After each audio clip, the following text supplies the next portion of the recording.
Allah berfirman, Ya ayuhan nasu ubudu rabbakum alladhi khalaqakum walladhina min qablikum la'allakum tattaqun. Wahai manusia, beribadahlah kamu kepada Rabbmu yang telah menciptakan kamu dan menciptakan orang-orang sebelum kamu agar kamu bertakwa. Alladzi ja'ala lakumul arda firasya. Dialah yang telah menjadikan bumi ini sebagai hamparan.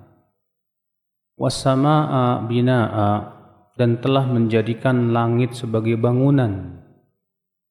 Wa anzala minas samaa'i maa'a, dan yang telah menurunkan air hujan dari langit. Ya, kemarin kita sampai situ ya. Lalu Allah berfirman, fa akhraja bihi minas samarati rizqan lakum. Lalu Allah mengeluarkan dengan air hujan itu berupa buah-buahan. Allah Subhanahu wa taala ingin berdalil dengan ayat ini akan keesaan Allah Subhanahu wa taala. Di mana Allah mengatakan wa fa akhraja bihi minas samarat. Maka Allah keluarkan dengan air hujan itu berupa buah.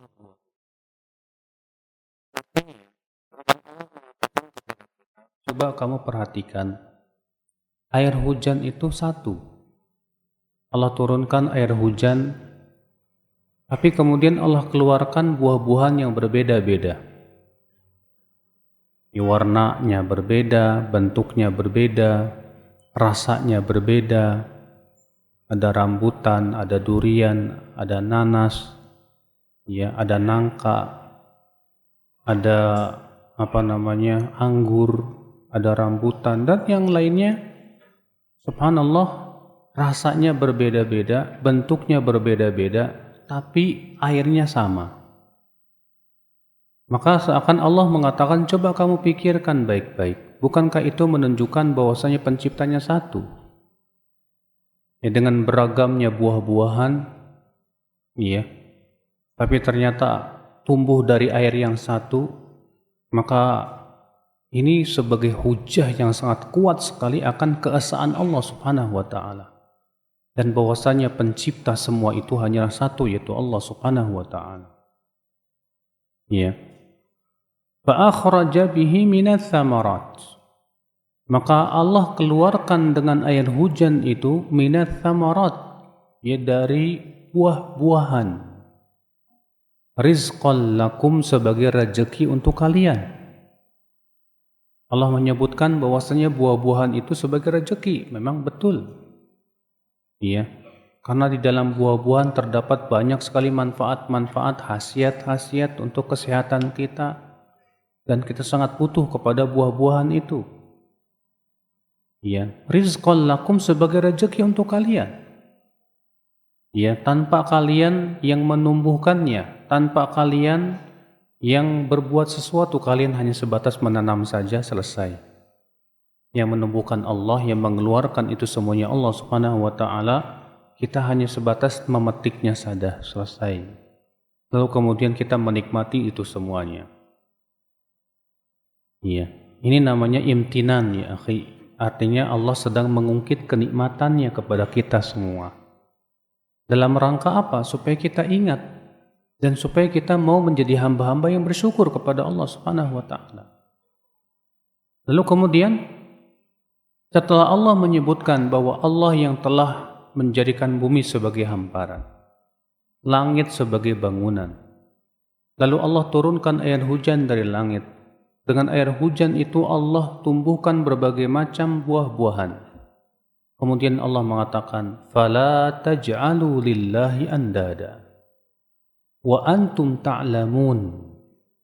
Maka jangan sekali-kali kamu menjadikan untuk Allah tandingan, sementara kalian tahu dan yakin bahwa yang telah menciptakan bumi Allah, yang telah menciptakan langit Allah, yang telah menurunkan air hujan Allah, yang telah memberikan berbagai macam rezeki Allah. Maka kalau kamu yakin itu, maka konsekuensi yang harus kalian ketahui adalah jangan sekali-kali kamu mengambil tandingan bagi Allah Subhanahu wa taala.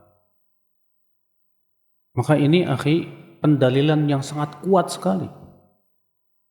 Ya, di mana Allah Subhanahu wa taala berdalil dengan tauhid rububiyah kepada tauhidul uluhiyah. Bahwa Dia yang menciptakan, Dia yang berhak disembah. Dia yang memberikan rezeki, Dia yang telah memberikan berbagai macam kebutuhan, maka Dia yang berhak disembah. Adapun yang tidak bisa menciptakan, yang tidak bisa memberikan rezeki, yang tidak bisa memberikan manfaat dan mudarat, tidak berhak disembah. Yang kalian sembah selain Allah itu tidak menciptakan bumi, tidak pula langit. Yang kalian sembah selain Allah itu, yang kalian berdoa kepada selain Allah itu tidak bisa menurunkan air hujan sama sekali. Tidak bisa mengeluarkan buah-buahan sama sekali. Maka dari itu di sini Allah Subhanahu wa taala ya akhal Islam berhujjah. Dan ini hujjah yang qati'ah, hujjah yang sangat kuat sekali yang tidak bisa ditolak oleh akal manapun juga. Kecuali orang-orang yang akalnya bengkok. Bahwasanya rububiyah itu mengharuskan kepada uluhiyahnya Allah Subhanahu wa taala. Makanya batil akhi. Orang-orang yang menafsirkan la ilaha illallah itu hanya sebatas maknanya la robba illallah. Tidak ada Tuhan selain Allah. Hanya sebatas dibatasi kepada tauhid rububiyah. Sebab kalau dikatakan tidak ada Tuhan selain Allah, hatta orang musyrikin pun juga punya keyakinan bahwa Tuhan itu Allah. Tapi masalahnya mereka mempersekutukan Allah Subhanahu wa taala. Makanya yang benar artinya tidak ada ilah yang berhak disembah kecuali Allah. Artinya Allah satu-satunya yang berhak disembah. Maka Allah mengatakan fala taj'alu lillahi andada.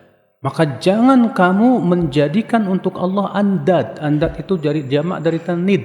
Nid itu artinya tandingan. Maka semua yang disembah selain Allah dan diibadahi itu nid, tandingan bagi Allah.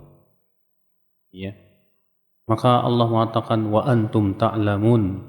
Artinya dalam keadaan kalian tahu dan yakin Allah yang memberikan itu semuanya.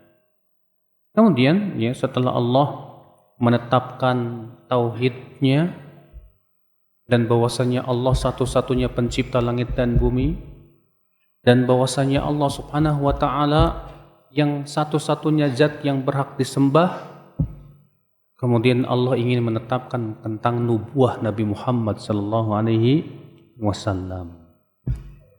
Jadi setelah Allah menetapkan la ilaha illallah, setelah itu Allah ingin menetapkan yaitu Muhammad Rasulullah. Allah berfirman, wa in kuntum fi raibin mimma nazzalna ala abdina fa'tu bi suratin min mithlih.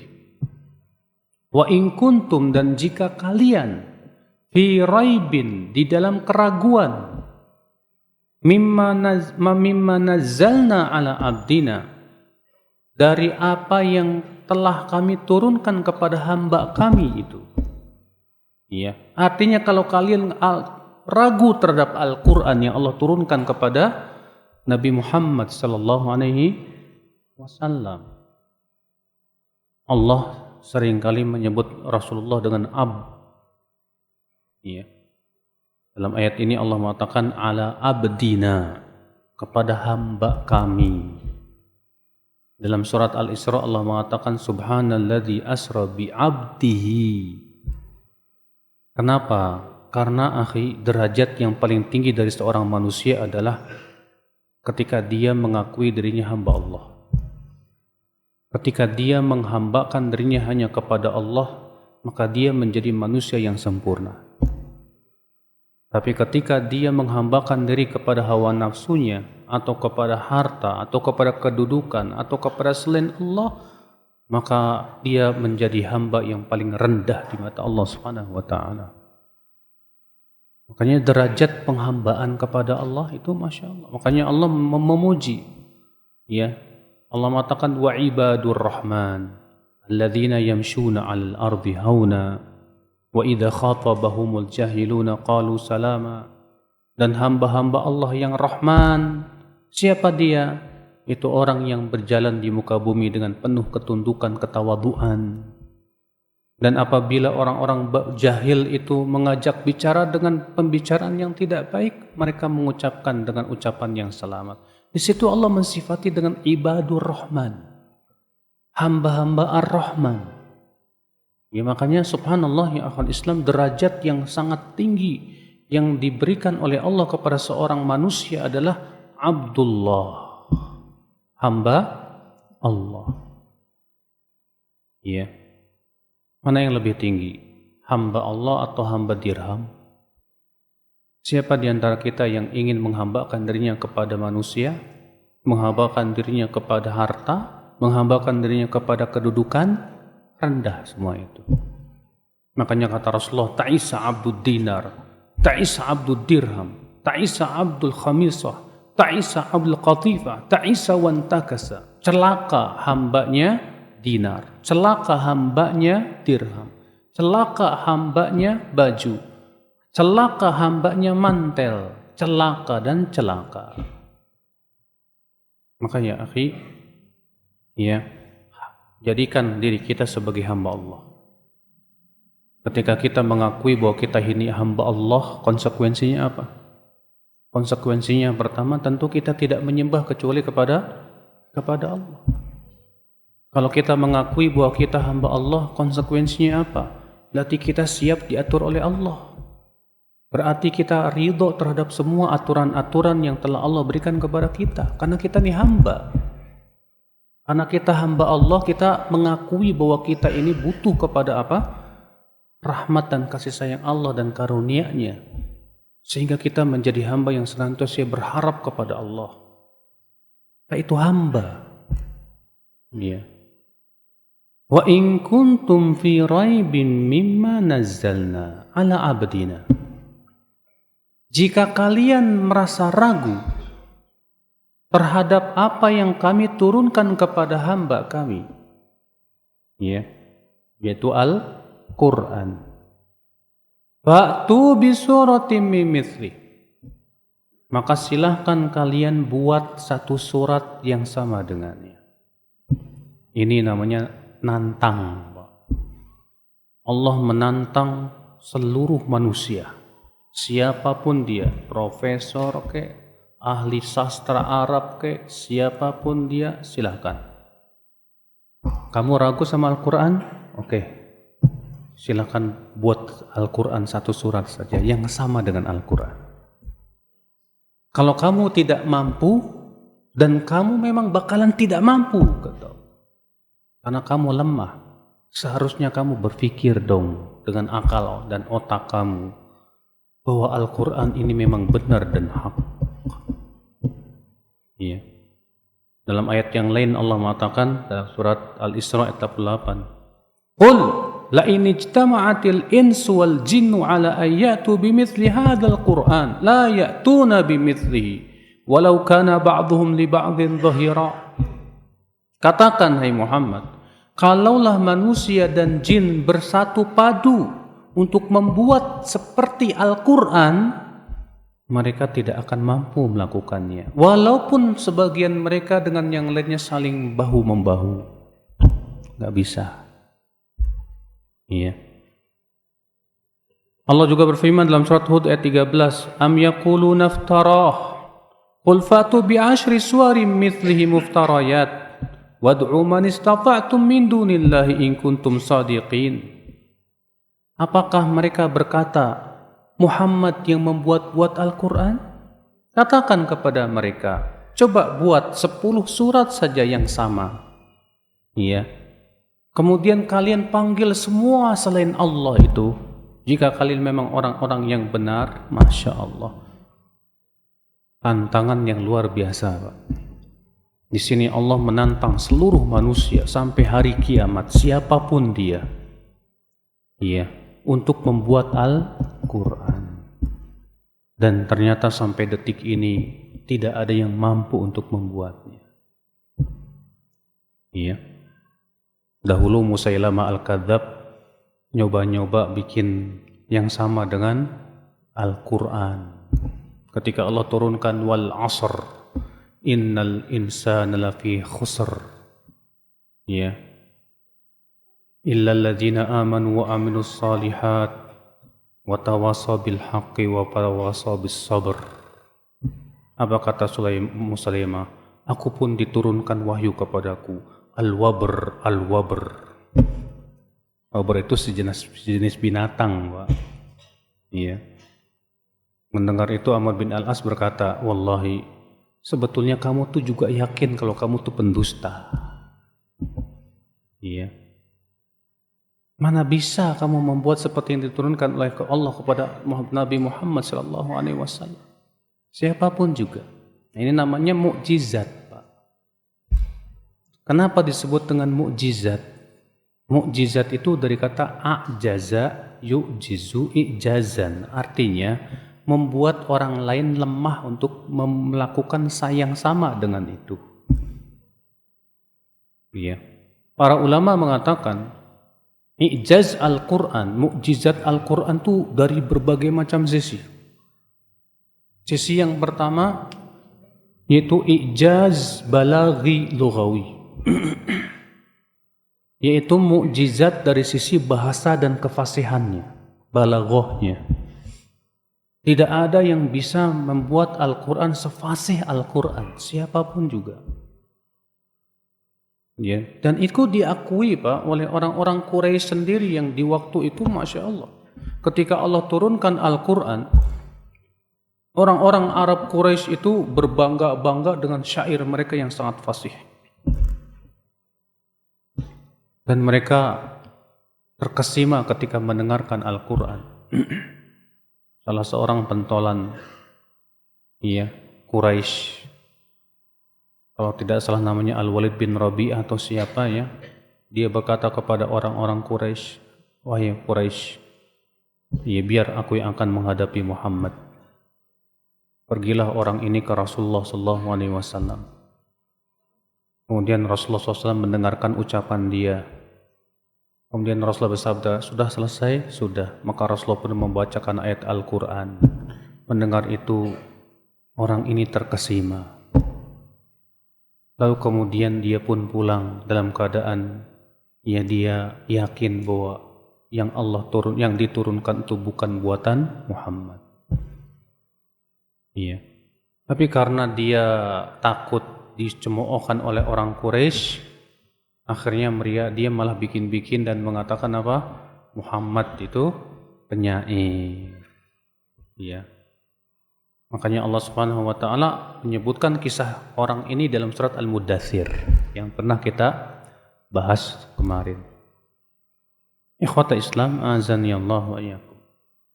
Nah, lihat ya, orang-orang Quraisy yang fasih benar bahasa Arabnya, akui betul kalau ini memang Masya Allah, tidak ada satupun mereka yang mampu membuat seperti fasihnya Al-Quran, balaghahnya Al-Quran yang luar biasa.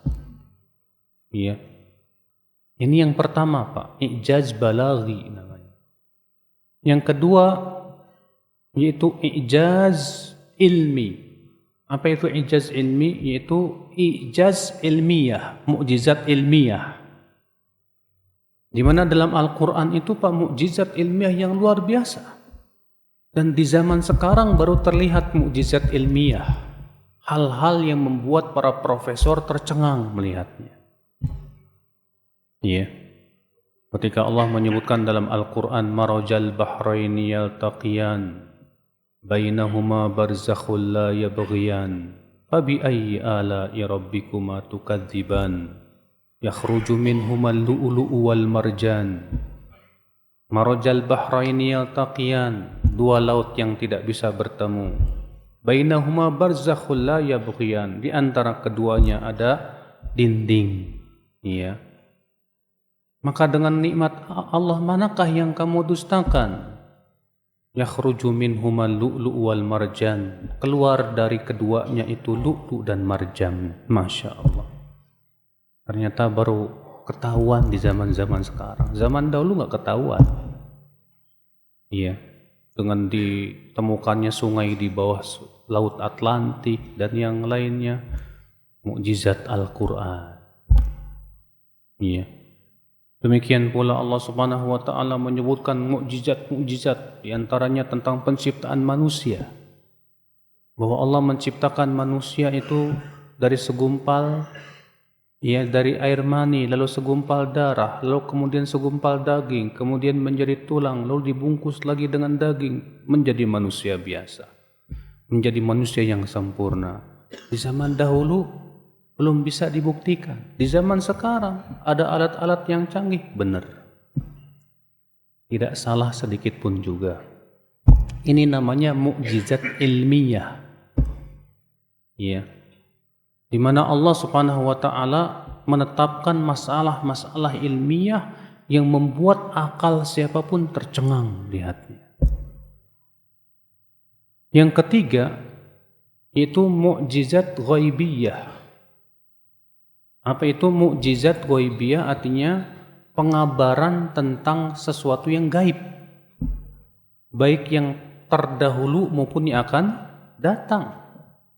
Dan ternyata yang Allah kabarkan dari baik yang dulu maupun yang akan datang semuanya benar. Iya, semua benar. Yang Allah ceritakan tentang kaum Tsamud, kaum Ad, demikian pula kaum-kaum yang Allah adab.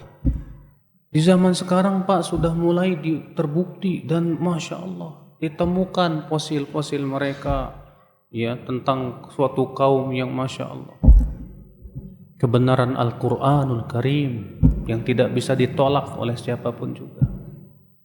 Allah mengabarkan apa yang akan terjadi di masa depan dalam Al-Quran, apa yang akan terjadi pada hari kiamat dalam Al-Quran. Sesuatu dan siapapun tidak akan mampu untuk melakukannya itu. Yang bisa melakukannya hanyalah Dia, Allah yang Maha Tahu yang tentang yang gaib. Sedangkan manusia tidak tahu yang gaib. Yang ke berapa? Yang keempat, mukjizat, ya, ta'thiriyah. Mukjizat dari sisi pengaruh. Artinya ya akhwal Islam, pengaruh yang dahsyat dari membaca Al-Quran itu beda. Ya akhi, itu tuh, jangan tidur tuh. Antum duduknya kayak gitu, tidur nanti. Mukjizat ta'thiriyah, ya, pengaruh yang dahsyat. Coba antum baca Al-Quran dengan antum baca surat biasa atau yang lainnya, beda. Kalau kita baca Al-Quran diulang-ulang gak pernah bosan. Kalau kita baca Al-Quran pengaruhnya kepada hati, subhanallah, ajib. Orang yang sering membaca Al-Quran, semakin dia menjadi hamba yang bertakwa.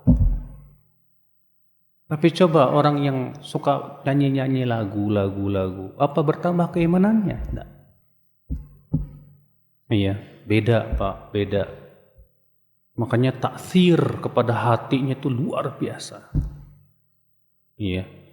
Ta'thir kepada badan pun luar biasa. Makanya Rasulullah SAW, iya, membolehkan sebagian sahabat untuk meruqyah dengan bahkan Rasulullah pun juga meruqyah dengan Al-Quran. Dalam riwayat Abu Daud, Rasulullah SAW membacakan ke air, ya, Al-Quran kemudian diguyurkan kepada orang yang sakit.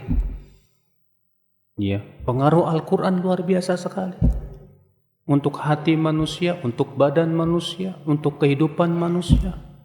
Masya Allah, sesuatu yang tidak ditemukan pada yang manapun juga. Ya. Dan mukjizat-mukjizat yang lain yang tentunya ya akhwat Islam, Al-Quran tidak mungkin ditandingi, ya akhi. Maka Allah Subhanahu wa taala mengatakan, "Wa in kuntum fi raibin mimma nazzalna ala abdina fa'tu bi suratin min mithli."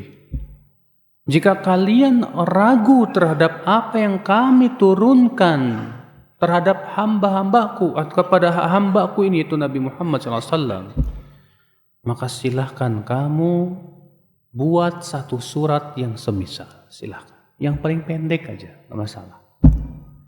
Nggak bisa. Iya. Fa'tu bi suratim min mithlih. Belum lagi ya akhwat Islam. Iya, hukum-hukum yang ada dalam Al-Qur'an luar biasa, Pak. Iya. Tidak ada hukum-hukum yang bisa menyamai dalam Al-Quran. Hukum yang penuh adil dan sangat adil sekali dalam Al-Quran. Di situ Allah memberikan perintah-perintah berupa sholat, zakat, puasa, haji.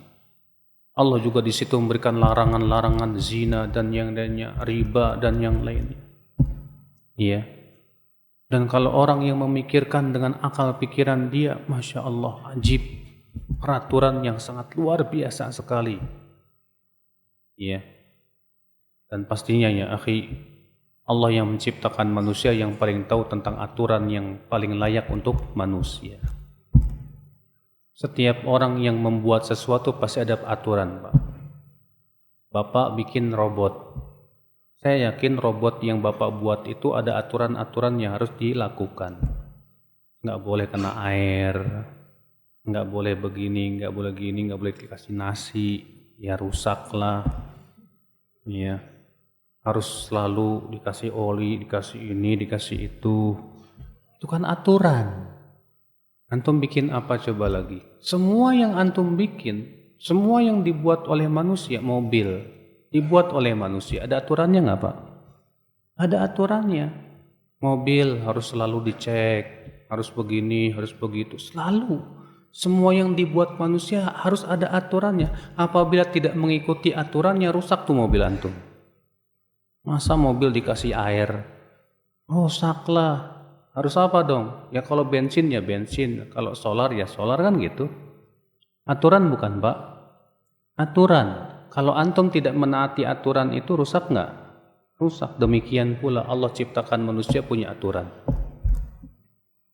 Allah menciptakan manusia punya aturan. Aturan itu untuk kemaslahatan manusia. Allah ada perintah, Allah ada larangan. Perintah itu untuk memperbaiki kehidupan mereka. Larangan itu karena itu bisa merusak kehidupan mereka. Maka tentu Allah yang menciptakan manusia yang paling tahu apa yang paling baik aturan buat mereka. Iya kan? Nah. Maka subhanallah dalam Al-Quran mukjizat ya berupa perintah dan larangan ini ajib subhanallah. Tidak ada peraturan manusia yang bisa menyaingi peraturan Allah Jalla Jalaluhu. Lihat Pak, peraturan manusia, setiap raja, setiap presiden bikin peraturan yang menurut dia layak. Nanti berubah lagi, berubah lagi, berubah lagi. Kenapa? Karena yang namanya manusia ilmunya terbatas. Dia memandang ini yang paling layak, ternyata keadaan berubah, dirubah lagi, berubah lagi. Sedangkan peraturan Allah, ia berasal dari keilmuan yang sangat luar biasa, sempurna sekali. Ikhwatul Islam, azani Allah wa iyyakum. Maka Allah Subhanahu wa taala mengatakan fatu bi suratin min mithli wad'u syuhada'akum min dunillah in kuntum shadiqin. Dan panggil saksi-saksi kalian dan pembantu-pembantu kalian, silahkan panggil selain Allah, silahkan. Ini profesor mana, ahli bahasa sastra mana, silahkan. Iya. Wad'u syuhada'akum min dunillah in kuntum shadiqin, jika kalian memang benar atas dakwah kalian. Iya. Bahwa kalian meragukan Al-Quran, saya ragu sama Al-Quran. Jangan-jangan Al-Quran ini buatan Nabi Muhammad. Taib, kalau kamu ragu, ya udah silahkan kamu bikin sendiri, bisa? Kalau tidak bisa dan tidak ada manusia yang bisa, berarti siapa yang menciptakannya? Siapa yang menurunkannya kalau begitu? Kalau bukan pencipta manusia. Pakai dong akalmu, seakan-akan Allah mengatakan begitu. Ya, jangan disimpan di dengkul tuh otak. Makanya memang Al-Quran itu dan Islam itu Pak turun buat orang yang berakal. Orang yang tidak menggunakan akal pikirannya Pak nggak bakalan bisa mau memahami itu. Orang yang pikirannya cuma perut sama kemaluan Pak, susah Pak mikirin kayak gituan. Ya, sehingga akhirnya orang yang mikirnya cuma kemaluan perut, dia melihat Al-Quran cuma beban doang, beban. Ini Al-Quran apa sih? Ini nggak boleh, itu nggak boleh, riba nggak boleh, ini nggak boleh, berat banget nih. Ya, kenapa? Karena pikiran dia cuma perut dan kemaluan. Sama dengan orang-orang Yahudi yang Allah mengatakan, "Matsalul ladzina hummilut Taurah kamatsalil himar thumma lam yahmiluha kamatsalil himar yahmilu asfara." Perumpamaan orang yang diberikan kepada mereka Taurat kemudian mereka tidak membawa dengan semestinya, itu seperti keledai yang membawa kitab-kitab besar. Keledai mana tahu yang di punggungnya itu kitab suci. Keledai itu nggak ada pikiran, Pak. Bagi keledai dia mikir ini di punggung saya beban nih, memberatkan saya. Maka kalau kita menganggap Al-Quran cuma sebatas beban, maaf, antum berarti masuk dalam ayat itu, keledai. Iya. Kurang ajar, masa saya disebut keledai? Oke, kalau antum tidak mau disebut keledai, jangan seperti keledai. Jadi gimana dong? Pikirkan baik-baik, coba gunakan akal pikiran kamu untuk memahami Al-Quran. Kenapa sih Allah menyuruh begini? Coba gunakan akal waras kamu itu, supaya kamu tahu bahwasanya Al-Quran itu hak, dan bahwasanya Al-Quran itu hidayah, bahwasanya Al-Quran itu memang bimbingan untuk kehidupan manusia. Nah, ya akhwat Islam, azani Allah wa iyyakum. Kemudian akhwat Islam, azani Allah wa iyyakum, Allah kemudian berfirman, fa illam taf'alu wa lan taf'alu fattaqun naral lati waquduhan nas wal hijarah.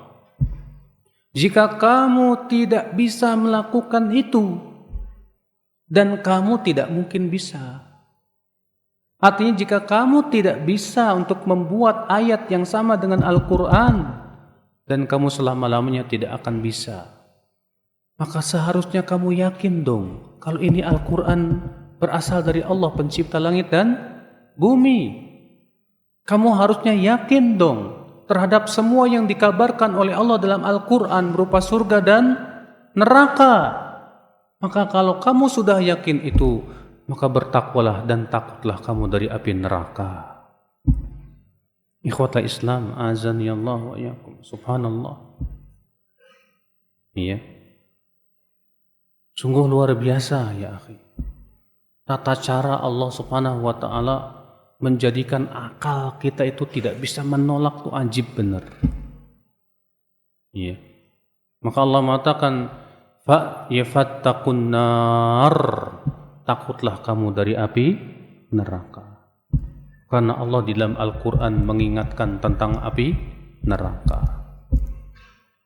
Kenapa Allah di sini, Pak, mengkhususkan takutlah kamu dari api neraka?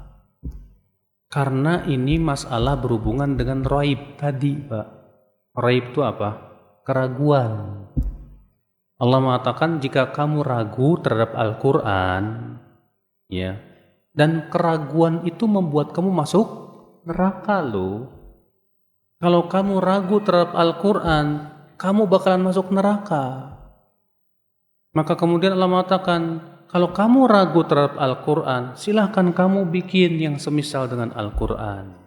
Jika kamu memang orang yang benar, dan panggil orang-orang yang hebat itu para ahli sastra. Kalau kamu tidak mampu itu, seharusnya kamu yakin ini Al-Quran dari Allah. Maka bertakwalah kamu dari api neraka, jangan sampai kamu ragu. Karena keraguan itu bisa menyebabkan kamu masuk ke dalam api neraka. Iya. Ikhwatul Islam, sungguh luar biasa. Ya, kesepadanan Al-Quran itu luar, Masya Allah. Kenapa Allah tidak mengatakan kalau kamu tidak bisa melakukan dan kamu tidak akan bisa melakukan, maka berharaplah surga? Karena kalau seperti itu tidak sesuai dengan keadaan sebelumnya di mana mereka orang-orang yang ragu. Maka ya akhwat Islam, di sini Allah mengatakan fattaqun nar. Maka takutlah kamu kepada api neraka yang dikabarkan oleh Allah dalam Al-Quran. Dan bahwasannya Al-Quran, api neraka itu benar adanya. Bukan cerita, bukan dongeng, bukan. Pasti ada dan pasti akan kamu melihatnya. Sebagaimana Allah mengatakan, latarawunnal jahim, thumma latarawunnaha ainal yaqin. Kamu betul-betul pasti akan melihat neraka jahanam dan kamu akan melihatnya dengan penuh keyakinan. Pasti itu bukan dongeng, bukan cerita. Maka Allah mengatakan fattaqun nar. Ya, bertakwalah kamu kepada api neraka. Takut kamu. Maka ya akhi azani Allah wa iyyakum. Dari keyakinan itulah Pak muncul apa? Rasa takut kepada api neraka. Kenapa seseorang itu Pak tidak ada rasa takut kepada api neraka? Karena adanya kekurangan dalam yakin. Kalau dia, kok ini orang gak takut dari api neraka ya? Sampai-sampai terkadang kita ada orang mengatakan begini. Ya, saya diceritakan oleh salah seorang teman kita di sini juga. Ustaz, ya, saya di kampung tuh Ustaz, gimana ya Ustaz ya? Orang-orangnya gak takut kepada Allah.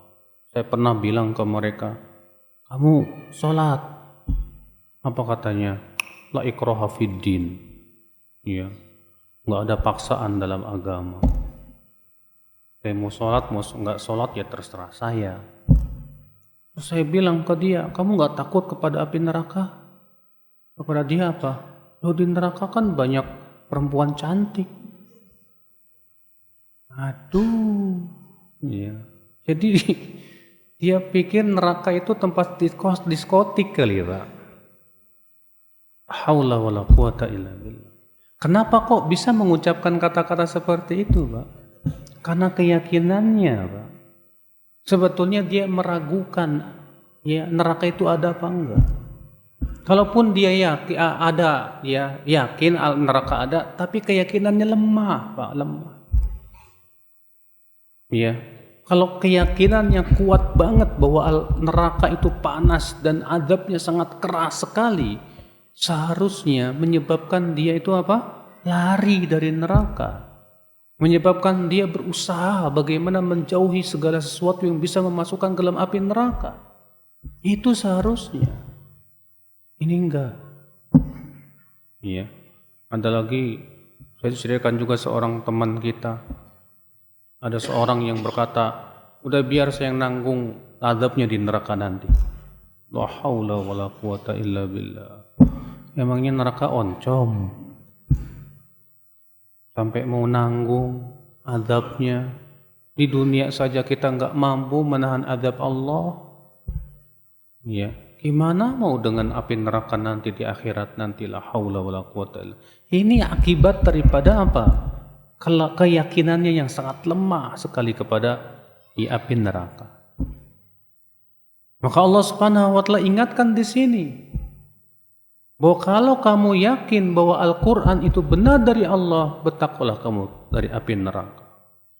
Karena yang Allah kabarkan dalam Al-Qur'an itu hak dan benar dan tidak salah.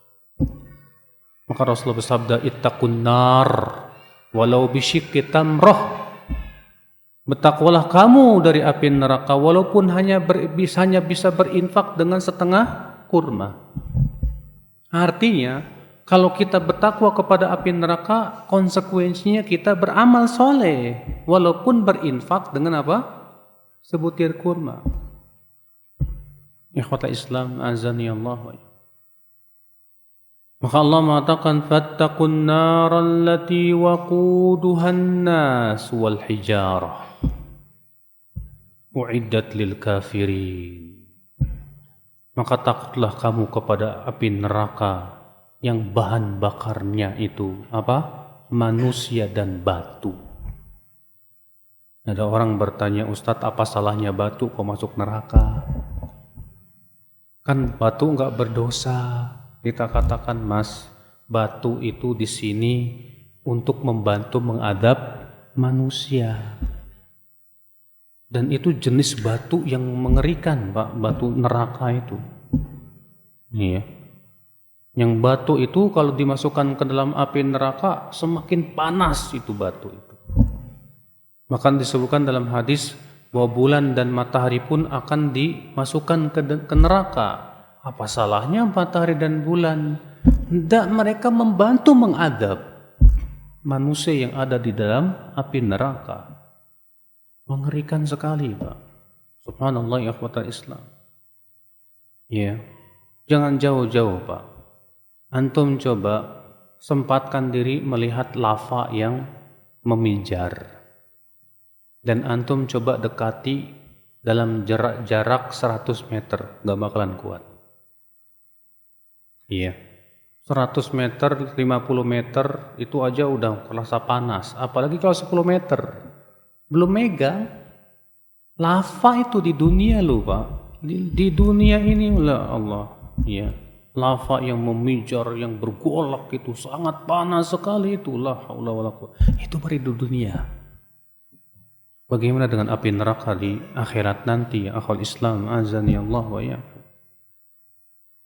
Maka Allah mengatakan fattaqun nar waquduha an-nas wal hijara uiddat lil kafirin.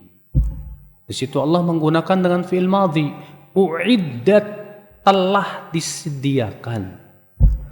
Sehingga menjadi keyakinan Ahlussunnah wal Jamaah, Pak, bahwa api neraka sudah ada. Kenapa? Karena Allah di situ menyebut dengan fi'il mudhari. Fi'il madhi. Kalau bahasa Inggrisnya apa? Past tense, ya. Uiddat, telah disediakan. Untuk siapa? Orang yang kafir. Berarti neraka sudah ada. Di mana tempatnya? Para ulama mengatakan tempatnya di bumi yang paling rendah. Iya. Itu neraka. Akhwal Islam azani Allah wa iyyakum. Maka ya akhi, keyakinan Ahlussunnah mengatakan neraka sudah ada. Disebutkan dalam hadis Rasulullah pernah sedang berkumpul dengan sahabatnya, tiba-tiba terdengar suara yang sangat keras sekali mendentum. Kemudian Rasulullah bertanya, tahukah kalian suara apa ini? Apa itu ya Rasulullah? Ini suara batu yang dilemparkan semenjak 70 tahun yang lalu, baru sampai ke keraknya api neraka. Iya. Subhanallah akhwal Islam azani Allah wa iyyakum. Kemudian Allah mengatakan setelah Allah mengancam dengan api neraka, lalu Allah memberikan kabar gembira. Wa basyiril ladzina amanu. Memang subhanallah Pak ya, Al-Quran ini ajib ya. Setelah Allah mengancam, selalu Allah berikan padanya kabar gembira. Kenapa?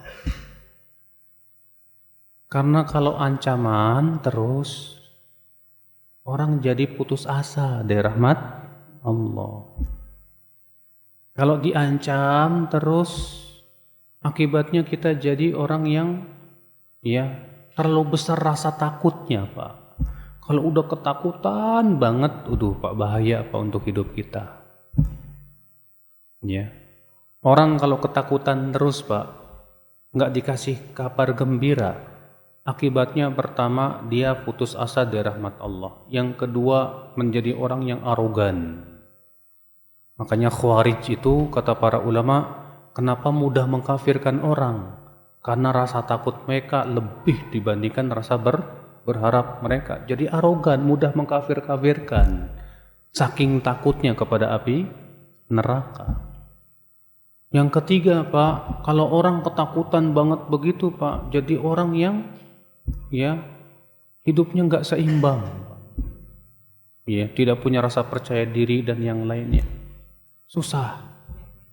Maka kemudian metode Al-Quran itu menyeimbangkan antara ancaman dan pemberian kabar gembira. Setelah Allah mengatakan fattaqun naral lati waquduha an-nas wal hijarah uiddat lil kafirin, maka Allah mengatakan wabasyir, dan berikan kabar gembira. Ya. Makanya tugas para nabi dan rasul apa? Basyiran wa nadhira. Memberikan kabar gembira dan memberikan apa? Peringatan. Demikian kita dalam berdakwah. Dalam berdakwah itu jangan cuma sebatas nadhiron doang, Pak. Ngancem, salah. Tapi juga jangan kita cuma bisyarah doang. Ngasih kabar gembira aja tanpa ada ancaman dengan api neraka. Salah. Yang benar dua-duanya kita seimbangkan. Supaya apa? Supaya seimbang antara rasa takut dengan rasa berharap.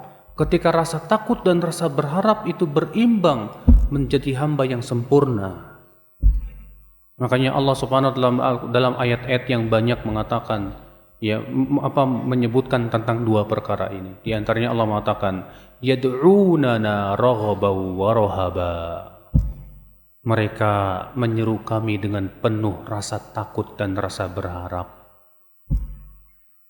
Allah berfirman tatajafa junubuhum 'anil madaji'i yad'una rabbahum khaufan wa tama'a.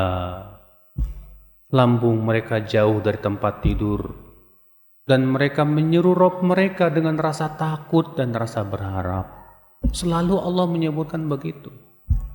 Makanya cara Al-Quran pun juga begitu, Masya Allah. Dan ini luar biasa. Dalam pendidikan anak, Pak, penting kita gabungkan dua perkara ini. Antara ancaman dan pemberian kabar gembira. Nah, kalau kamu berbuat seperti ini, maka kamu akan dapat begini, kamu akan diberikan ini. Tapi kalau kamu tidak lakukan itu, kamu akan dapat begini. Itu, Pak, Masya Allah, hasilnya luar biasa, Pak. Ya. Maka Allah Subhanahu wa taala mengatakan wabashir. Siapa? Berikan kabar gembira. Siapa?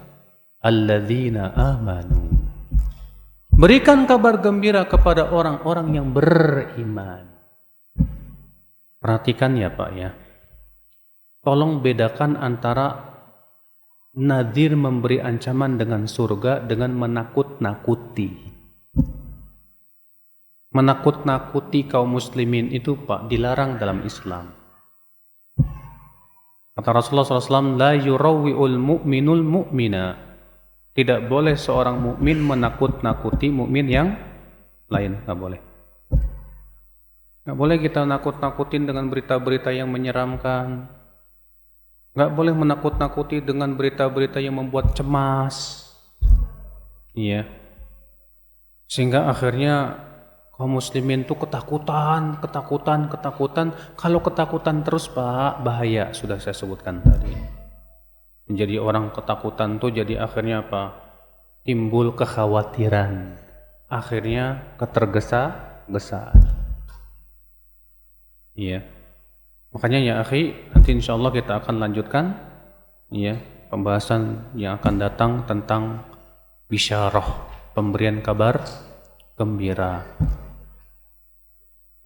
Kita tutup subhanakallah bihamdik asyhadu an la ilaha illa ant astaghfiruka wa atubu ilaik. Assalamualaikum warahmatullahi wabarakatuh.